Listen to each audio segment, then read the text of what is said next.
ये है मॉन विलेज का सुमो सर्विस स्टॉप। यहाँ से सुबह 7 बजे और 9 बजे 2 टाइम सुमो सर्विसेज चलती है। आपको लोंगवा विलेज में स्टे करना कंपलसरी होता है, क्योंकि यहाँ पे दोपहर के बाद कोई भी सुमो सर्विस अवेलेबल नहीं रहती है। और लोंगवा विलेज से आपको सुबह 9 बजे, जो कि 10 बजे निकलती है, 9 बजे वहाँ पे पहुँचना पड़ता है। सेकेंड सुमो जो रहती है वो मॉन को चली आती है। और लोंगवा विलेज में इतने सारे पॉइंट्स है, तो वहाँ पे आपका पूरा दिन जा सकता है। तो लोंगवा विलेज में ही आपको स्टे करना कंपलसरी होता है। अगर आप खुद की गाड़ी से आते तो आप इवनिंग में पूरा गांव घूम के वापस चले आ सकते हैं, लेकिन आप ये शेयरिंग सुमो कर रहे हो तो आपको लोंगवा विलेज में स्टे करना कंपलसरी होता है। सुमो का पर पर्सन रेट रहता है 240 और मॉन विलेज से लोंगवा जाने के लिए 40 किलोमीटर का रास्ता रहता है। उसके लिए हमें 2 घंटा पूरे जर्नी में लगता है। लोंगवा विलेज की सबसे ख़ास बात यह है कि यहाँ रहने वाले लोग भारत और म्यांमार दोनों तरफ आसानी से आते जाते हैं। यही वजह है कि यह गांव दुनिया भर के यात्रियों के लिए इतना खास माना जाता है। गांव में प्रवेश करने से पहले यहाँ आर्मी चेक पोस्ट पर हमारी एंट्री की गई। पहचान के लिए हमें अपना आधार कार्ड दिखाना पड़ा, जिसके बाद आगे जाने की अनुमति मिली। आखिरकार हम गांव पहुंच गए। यह भारत के सबसे अनोखे गांव में से एक है, क्योंकि यहाँ से भारत और म्यांमार की सीमा एक अलग ही अनुभव मिलता है।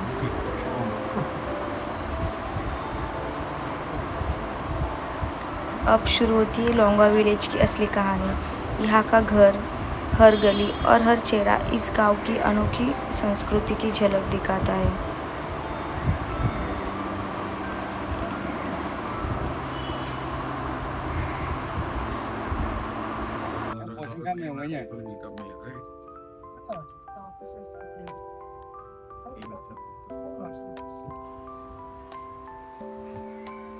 मैंने जेलेली होमस्टे में रुकने का फैसला किया।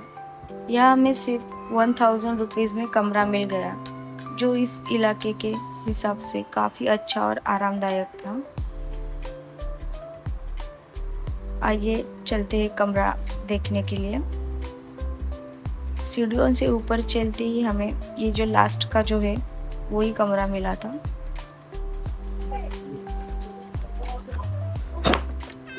अंदर की तरफ ऐसे 3 बेड रखे हुए हैं।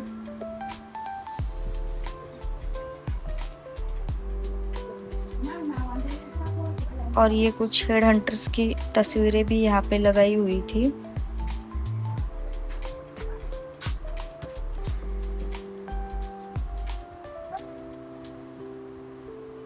मुझे बिल्कुल भी अंदाज नहीं था कि आज मैं एक ऐसे गांव में पहुंचने वाली हूँ, जहाँ एक कदम भारत में और दूसरा म्यांमार में होगा। लेकिन असली सरप्राइज तो आपको आगे जाके देखने को मिलेगा। तो वीडियो एंड तक देखिए गाइस, और अच्छी लगी तो शेयर भी कीजिए और हमारे चैनल को सब्सक्राइब भी कीजिए। ये है कुछ हेड हंटर्स की तस्वीरें।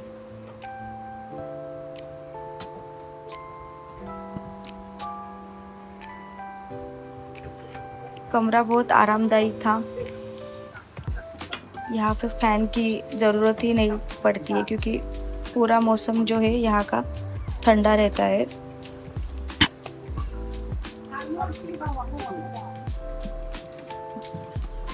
यहाँ पे फुटबॉल के बहुत सारे फैंस हैं। यहाँ पे फुटबॉल की फ़ैन फॉलोइंग बहुत है। हर एक घर के बाहर ऐसे फ्लैग लगाए हुए हैं।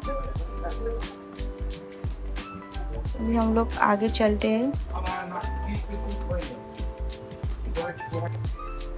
अभी नीचे उतरकर हम लोग आ गए हैं जिलेलीज के किचन में। किचन में उन्होंने कुछ ऐसे सेल करने के लिए रखे हुए सामान है। ये उनका ट्रेडिशनल किचन है, बैठने की व्यवस्था है। और ये टेबल देखिए, पूरा एंशियंट लग रहा है, पूरा एंशियंट स्टाइल टेबल। यहाँ पे कुछ मुखौटे लगे हुए हैं हेड हंटर्स के।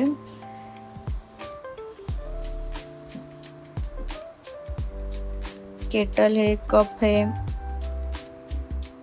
प्लेट्स है। और किचन के बाहर जाते ही ये आपको बाथरूम की सुविधा है। यहाँ पे 2 बाथरूम है।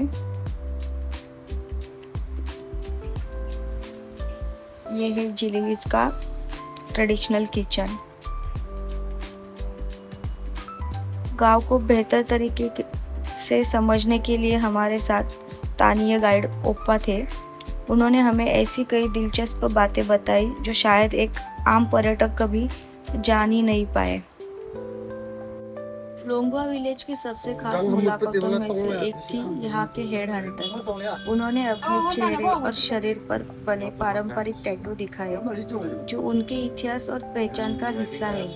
उन्होंने हाथ में पहना हुआ हाथी का दांत से बना पारंपरिक बाजूबंद भी दिखाया जो उनकी संस्कृति की एक अनमोल निशानी है। अगर आप कभी यहाँ आए तो इनके साथ एक तस्वीर जरूर खिंचवाइए। बेचेगा बोल रहा है। बेचेगा? पैसा मिलता है बेच के?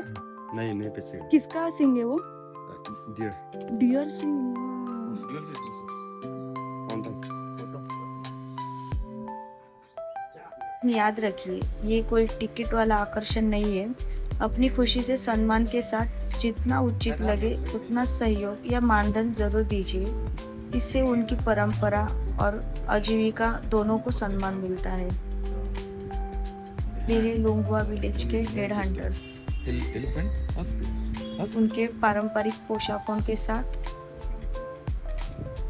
गले में 5 सिर वाला लॉकेट। कुछ हेड हंटर्स के गले में है बाघ के दांत। और इनसे मुलाकात करते हम लोग चलते हैं नेक्स्ट पॉइंट के। यहाँ पे हमारा नेक्स्ट पॉइंट है बॉर्डर पिलर। गांव में आपको बहुत चढ़ाई करनी पड़ती है, तो पूरे जोश और स्टामिना के साथ आइए गाइस।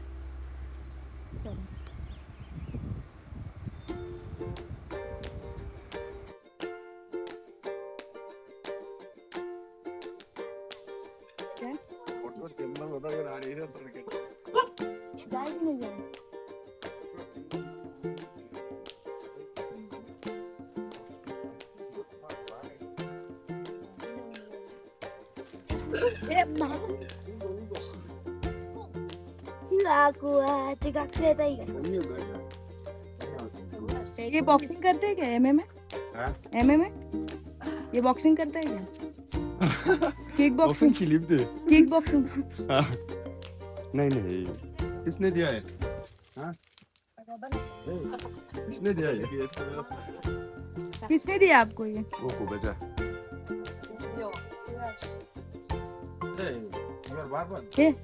ये गुस्से से क्यों देख रहा है?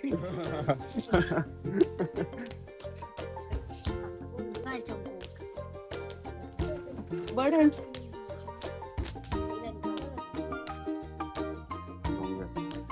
हाँ बस। How are you? मैं तैसा। मैं तैसा। अरे गक्काम थोड़ा पाया दिसे। मैं तैसा। बोलो। मैं तैसा क्या? नहीं को। शर्म लग गया। हाँ, हम लोग भी शर्म आता है।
ये कुछ स्थानीय लड़के थे जो कुछ खेलने का खिलौना बना रहे थे हथियार लेके।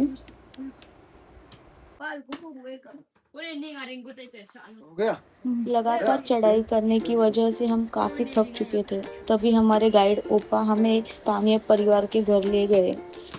उन्होंने बड़े प्यार से हमें पानी पिलाया और कुछ देर आराम करने दिया। पहाड़ों में रहने वाले लोगों की यही सादगी और मेहमान नवाजी इस सफ़र को और भी यादगार बना देती है। थोड़ी देर आराम करने के बाद हमने फिर से अपनी यात्रा शुरू की। इस बार मंजिल थी भारत म्यांमार बॉर्डर पिलर।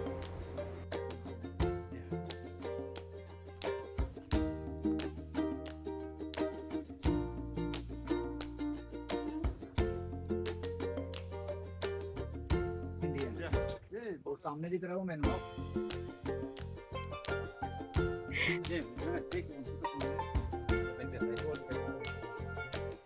वो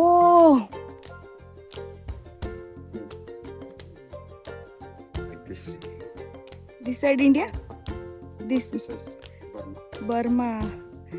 बॉर्डर पिलर तक पहुंचने की सारी थकान इस नज़ारे को देखकर पल भर में गायब हो गई। चारों तरफ फैली हरी भरी पहाड़ियाँ, बादलों से घिरी वादियाँ और सुकून से भरा माहौल। ऐसा लग रहा था जैसे प्रकृति ने अपनी सबसे खूबसूरत तस्वीर यही बनाई हो। कुछ नज़ारे कैमरे में कैद हो जाते हैं, लेकिन उनकी असली खूबसूरती सिर्फ अपनी आंखों से ही महसूस की जा सकती है।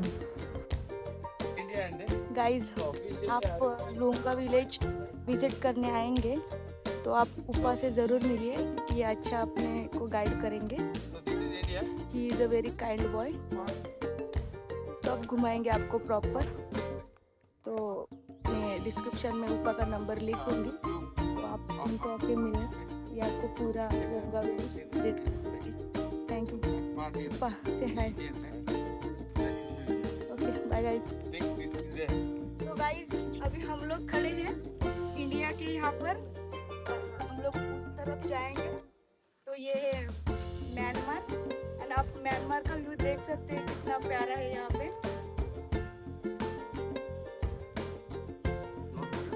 सो हम लोग ऑफिशियली म्यांमार के यहाँ पे खड़े हैं और वो साइड है अपना इंडिया। म्यांमार को हम लोग बर्मा भी कह सकते हैं। सो गाइस, देखते रहिए। म्यांमार के खूबसूरत नज़ारों का आनंद लेते हुए आगे बढ़ते रहे। हर कदम के साथ सामने दिखते पहाड़ और घाटियाँ इस सफर को और भी यादगार बना रहे थे। कुछ ही देर में हम पहुंच गए वॉच टावर, जहां से भारत और म्यांमार के इस अनोखे बॉर्डर का नज़ारा और भी शानदार दिखाई देता है। Guys, this is the Myanmar. Come to look close.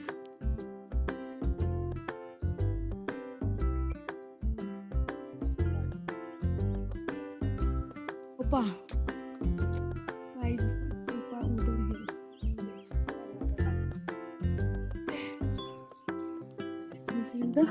ये क्या है? हम लोग वॉचिंग टावर। हाँ watch करो भैया।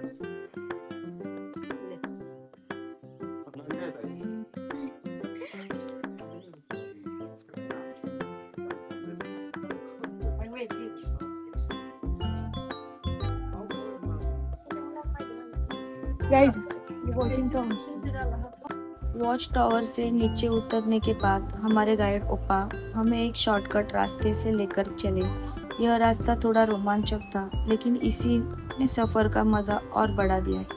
कुछ ही मिनटों की पैदल यात्रा के बाद हम पहुंच गए लोंगवा विलेज के राजा के घर, जो इस गांव की सबसे खास और ऐतिहासिक जगहों में से एक है। गाइस, अभी हम लोग हैं चीफ के घर के बाहर। यहाँ से अपनी बॉर्डर जाती है और ये अपना इंडिया और यहाँ पे अपना म्यांमार। तो अभी हम लोग बॉर्डर के यहाँ पे ही खड़े हैं। ये साइड है भारत और ये साइड है म्यांमार, तो आप देख सकते हो।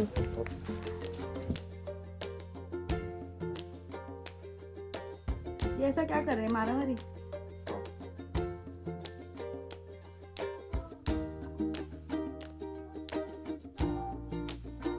हेड हंटिंग कैसे करते हैं वो सिंबॉलिक रिप्रेजेंटेशन।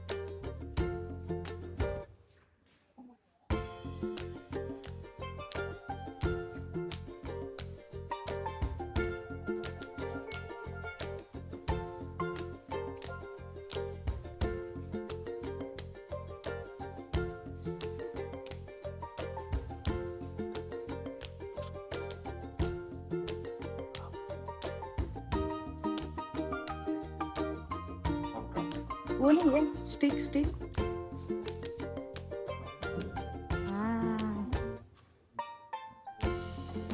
थाली के ऊपर नजर पड़ी तो वहाँ मैंने देखा मिथुन की खोपड़ी और हाथी के दांत सजावट के रूप में रखे हुए थे।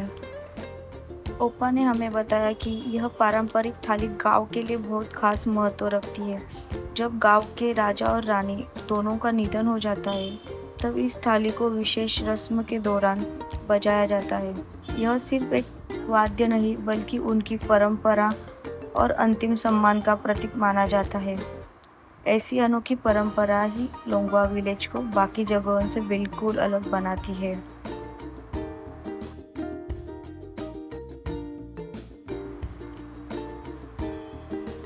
ये सिर्फ सजावटी चीजें नहीं है बल्कि यहाँ की जनजातीय परंपरा, सम्मान और सांस्कृतिक विरासत का प्रतीक मानी जाती है। इन्हें देखकर इस गांव के इतिहास और जीवन शैली की एक अलग ही झलक मिलती है। राजा जी के घर आने से पहले हमने सोचा कि किसी के घर खाली हाथ जाना ठीक नहीं होगा, इसलिए कुछ मिठाई लेकर चले। लेकिन हमारे गाइड ओपा ने बताया कि यहाँ मिठाई आसानी से नहीं मिलती। उन्होंने सलाह दी कि चाय पत्ती, बिस्कुट या रोजमर्रा की काम में आने वाली चीज़ें ले जाना ज़्यादा अच्छा रहेगा। इसलिए हम राजा के लिए चाय पत्ती और बिस्किट लेकर पहुँचे।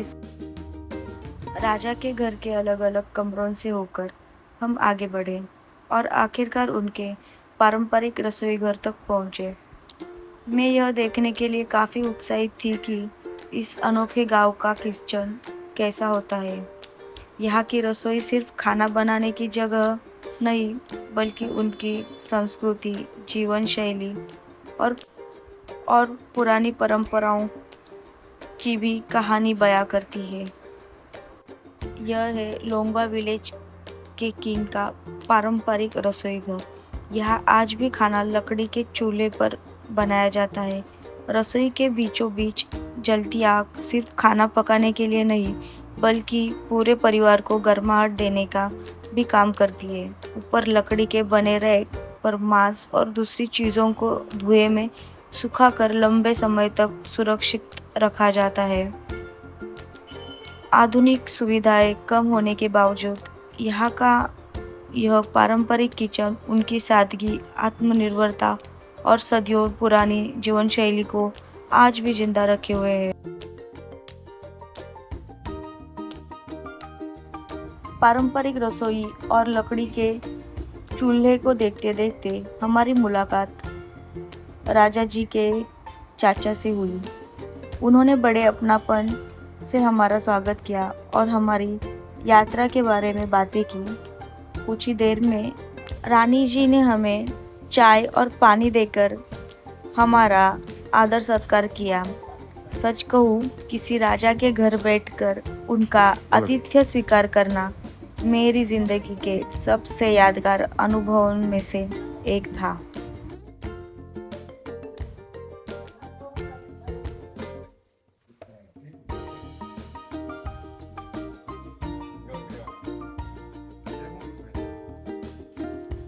इसी दौरान मेरी नज़र रानी जी पर पड़ी। वे अपने हाथों से पारंपरिक नेकलेस बना रही थी जिन्हें वही बिक्री के लिए भी रखा गया था। अगर आप कभी लोंगवा विलेज आए तो यहाँ से कुछ खरीद कर स्थानीय कारीगरों और उनके परिवारों का सहयोग ज़रूर करें। हमारी यात्रा के दौरान यहाँ गूगल पे की सुविधा उपलब्ध थी और एयरटेल का नेटवर्क भी अच्छी तरह से काम कर रहा था, जिससे भुगतान करना काफ़ी आसान हो गया। रानी जी से बातचीत के दौरान पता चला कि राजा जी एक ज़रूरी बैठक में व्यस्त है, इसलिए आज उनसे मुलाकात नहीं हो पाएगी। उनसे अनुमति लेकर हम अपनी अगली मंजिल 0 पॉइंट की ओर निकल पड़े। आगे बढ़ते हुए ओपा ने हमें बताया कि सामने आर्मी कैंप है, इसलिए वहाँ फ़ोन या कैमरा का इस्तेमाल करने की अनुमति नहीं है। हमने नियमों का पूरा सम्मान किया। कैंप के पास हमारी सेना के जवानों से मुलाकात हुई। उन्होंने बड़े अपनापन से हमसे बातचीत की और हमारी यात्रा के बारे में पूछा। उनसे मिलकर सच में बहुत अच्छा लगा। वहाँ से आगे बढ़ते बढ़ते आखिरकार हम पहुँच गए 0 पॉइंट, जहाँ भारत की सड़क खत्म हो जाती है और आगे म्यांमार का इलाका शुरू हो जाता है। इस जगह खड़े होकर एक अलग ही एहसास होता है। Hey guys, hello. ये है लुंगवा विलेज का 0 पॉइंट। यहाँ आने के लिए आपको लुंगवा विलेज में आना पड़ता है और वो स्थित है नागालैंड में। अगर आपको ये पॉइंट घूमना रहेगा तो आप आके ऊपा से मिल सकते हैं। ऊपा आपको पूरा विलेज अच्छे से घुमा देगा and he is a very kind boy. So आप ज़रूर लुंगवा विलेज आएंगे तो ऊपा से ज़रूर मिलिए। Okay guys, thank you. 0 point का अनुभव अपने साथ लेकर हम निकल पड़े अपनी अगली मंजिल की ओर।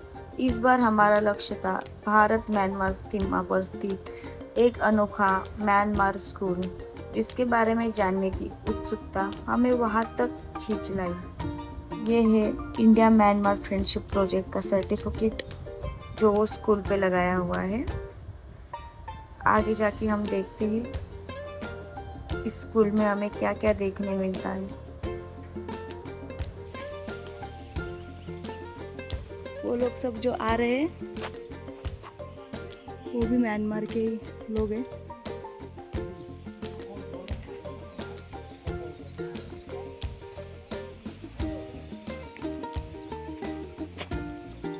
और ये स्कूल के बाजू में कुछ ऐसा बना के रखा है। ये क्या है ओपा? ये भी स्कूल है। स्कूल ही है, क्लासरूम। यहाँ पे आता नहीं कोई पढ़ने के लिए? अभी मैं आया, क्यों? पर हमें प्रिपरेशन आता नहीं है। इसके लिए? हाँ, अंदर जा सकते हैं?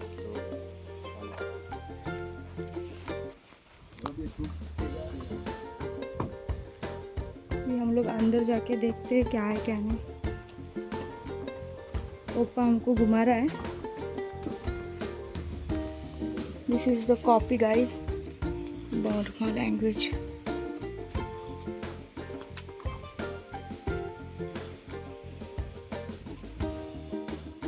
सब बुक्स वगैरह ऐसा ही पड़ा है। ये बुक्स ऐसा क्यों डाला है? लेके जा सकते हैं एक? चलो ले लो। ले लूँ एक? ले लो, ले लो।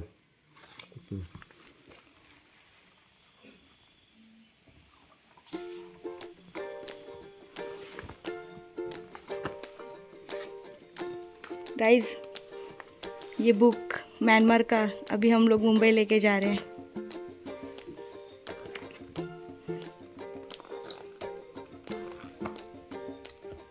चलो ओपा निकलते हैं। चलो।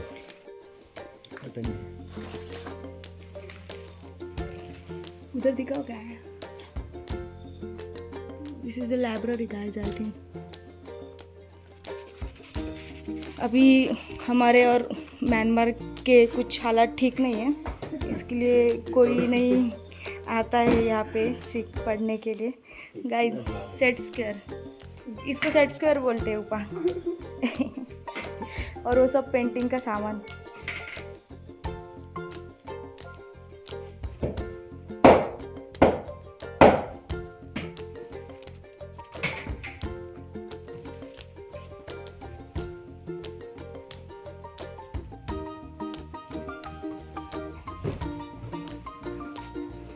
सब म्यांमार।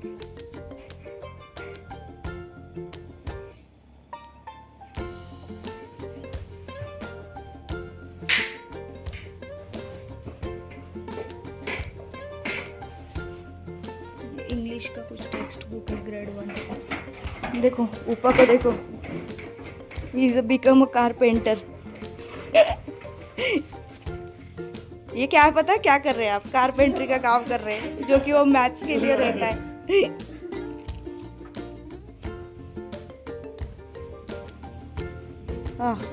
गाइस, यहाँ पे बेंचेस है।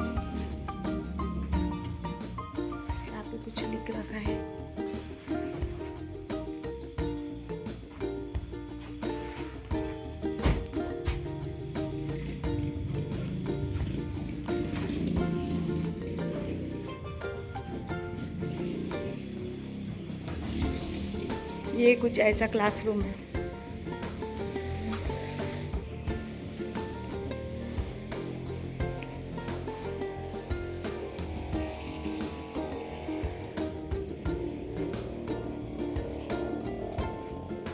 दिन भर लोंगवा विलेज की हर खास जगह घूमने के बाद अब हम वापस अपने होम स्टे लौट आए। पूरे दिन की थकान के बाद गर्मा गर्म डिनर का मज़ा ही कुछ और था। खाना बेहद स्वादिष्ट और घर जैसा था। इस पूरे डिनर की कीमत सिर्फ 300 रुपीज़ थी, जो यहाँ के हिसाब से काफ़ी उचित लगी।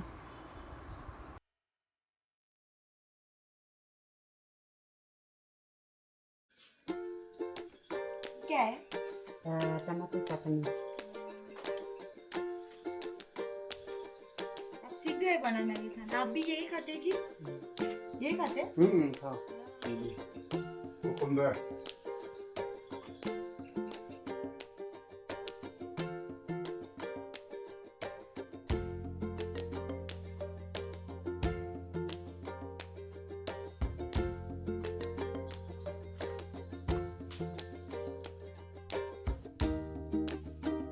अगली सुबह हमारी शेयरिंग सुमो सुबह 10 बजे थी। निकलने से पहले हमने सोचा क्यों न एक बार फिर किस्मत आजमाई जाए और राजा जी से मिलने की कोशिश की जाए। हम दोबारा उनके घर पहुंचे।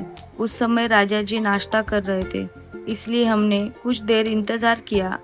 ये सामने तस्वीर में आप जिन्हें देख रहे हो, ये है राजा जी के डिप्यूटी। इनके साथ कुछ तस्वीरें खींची और आखिरकार हमारी राजा जी से मुलाकात हो ही गई। उनके साथ बातचीत करने, तस्वीरें खींचवाने और उनका आशीर्वाद लेकर हम वहाँ से विदा हुए। वापसी के रास्ते में उतरते हुए एक बार फिर लोंगवा विलेज के खूबसूरत नज़ारों को जी भरकर देखा।